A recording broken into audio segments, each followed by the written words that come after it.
തെറ്റ് ചെയ്ത നീ എന്റെ മോളല്ല, നീ എന്റെ മോനല്ല, നീ എവിടെയെങ്കിലും പോയി ജീവിച്ചു പോയി, എന്റെ വീട്ടിലേക്ക് കയറണ്ട, എനിക്ക് അങ്ങനത്തെ ഒരു മോനെന്നില്ല, അങ്ങനെയൊന്നും പറയാം. അത് ജാതികളായ ആൾക്കാർ അങ്ങനെയൊക്കെ പറയും. എന്തെങ്കിലും ഒരു അബദ്ധം വന്നാൽ രണ്ട് കാര്യങ്ങളാണ് പ്രധാനമായും ചെയ്യേണ്ടത്. ഒന്ന്, അവർക്ക് വേണ്ടി അവര് നന്നാവാൻ വേണ്ടി വരണം. രണ്ടാമത്, അവര് നന്നാവും എന്ന പ്രതീക്ഷ എപ്പോഴും നമ്മൾ ഉണ്ടാവണം.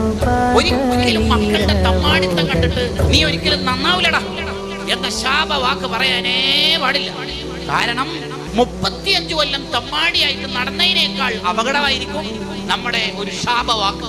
35 കൊല്ലം കള്ളു കുടിച്ച് ഫാസിക്കായി നടന്നതിനേക്കാൾ വലിയ അപകടം ഉണ്ടാവും ഉമ്മയുടെ ഒരു അപകടം പിടിച്ച വാക്ക്.